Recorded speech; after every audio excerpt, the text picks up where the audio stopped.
if Tom Brady is actually saying what he thinks, I'll be interested, and he could be really damn good at it. For that much money. Is he? Well, he doesn't have to say anything honest for that much money. That's why this whole thing is broken. He does not have to. It's up to him in his post-career whether he decides whether he wants to be an actual person and like big, because he could. I mean, he's already person. I love it. He's not an actual person right now. No, I agree. He's a completely fabricated human being. Like, it's insane what he does. So, okay, is this guy going to come out and say what he feels and tell real stories about shit? Because like when you get those deep dive stories that come out every couple of years about Tom Brady and what he's done, you get all these things like, oh, Brady did this legendary fucking thing with this guy and that guy and whatever. Like, if he's going to tell those stories from his perspective and him and Bill and planning for games and the big moments and all that, yes, Tom Brady hearing his story from his mouth during football games and applying it to the context of that moment is compelling. Is he going to do that? No fucking chance. And that's the problem. Like, that's what you would want, and it's Tom Brady, so he's a star and people will watch anyway. Is he going to be dynamic? I don't know, and I doubt it. He's dynamic enough. He's like enough. He's been on SNL a couple of times, right? I mean, Manning's gotten some laughs on there too, or just once maybe. Well, Peyton, I know Peyton's been on there. Brady's been in Ted. Yeah, he was in Ted. Some other things. He's snuck in for a moment here and there. He was in that sexual harassment spoof they did on SNL where he's walking around in his underwear in the office, and they're like, "Here's the 2 things about not being sexual harassed in the office: don't be ugly." Tom Brady being like the handsome dude or whatever around. But I think, real quickly, speaking of Tom Brady, I think that this hearing and why Dan Snyder doesn't want to go into all this stuff, and this is something I tweeted about. I've been waiting for Vince to come back to like maybe float this out there. It's not a full-fledged theory. That's why we call it Tin Hat.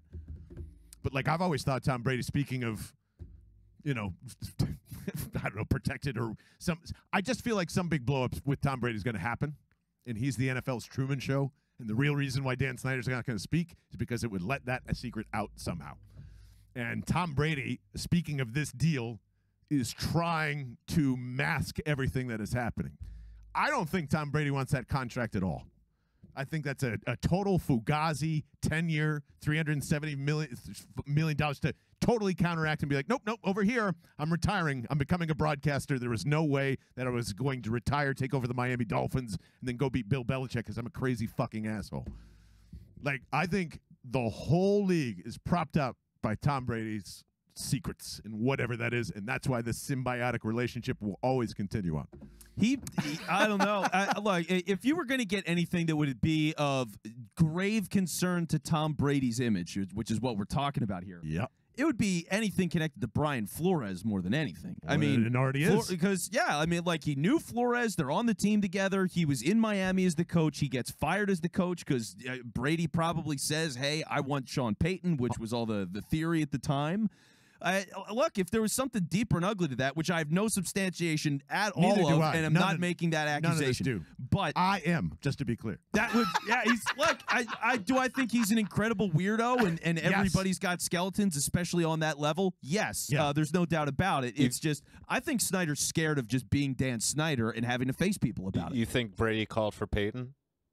Yeah. Ooh. Oh, yeah. I 100% believe Tom Brady called for Sean Payton and wanted him to coach the Dolphins. Yeah. By him. Sean, because he saw everything. Amazing. Yeah, he saw everything that he did with Drew Brees. He kept Drew Brees going, throwing the ball 8 yards down the field. And for Brady, what's he doing in Tampa? He's throwing the ball 20, 25 yards down the field. He could play till he's 50 if he's doing what Drew Brees did. That's exactly what he's thinking. That's who he wanted. He just couldn't get it because the whole Flores thing fucked the whole thing up, and now they got Mike McDaniel. He wouldn't want somebody who could boss around, like LeBron James-esque. Ooh. Well, look how it's worked out for LeBron. I mean, it comes and goes, right? Like, I feel like you see what Sean Payton does. He runs a great offense every single year. If I'm Tom Brady, I don't want some fucking schmuck because it's the last couple years of my career, and I'm the most competitive son of a bitch that's ever existed. So, like, I want a guy that I know is great, that wants to work with me. He's got to have a relationship with Sean Payton at this point. He's been in the league for 20 years. Yeah. I mean, both of them have been in the league the whole time. So, like, they've probably been scheming together because of how much he hated Bill, right? They probably like send love letters to one another. Like, I can't wait to be in Miami with you, and we're going to get rid of this, and I don't have to use a 40-year-old quarterback arm anymore, and I get to coach the greatest thing ever. Like, Sean Payton's just as guilty as Tom Brady. Yeah, oh, of course. And if you're Sean Payton, yes. Like, the second Drew Brees retires, what do you think? Yeah. I mean, yeah, he's not like, oh, well, I do have Taysom Hill still. You think Tom is just going to call Sean and be like, hey, what are you doing? No, he's like, hey, you want to go fuck over Bill? Like, Yeah. with that and Gronk retiring, in quotes, and all this other stuff, I can't wait. I think Tom Brady is the reason and or the downfall of the NFL.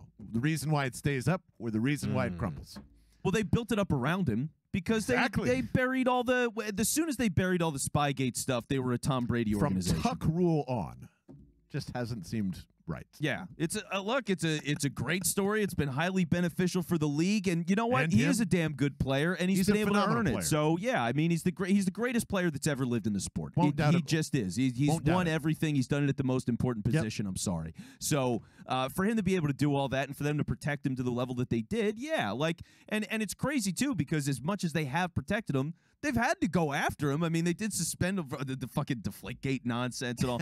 So, like, it could have been more. But, yeah, like, it's just a weird relationship with him. But I wouldn't be surprised if they were trying to protect him. Yeah. Yeah, I wouldn't be surprised.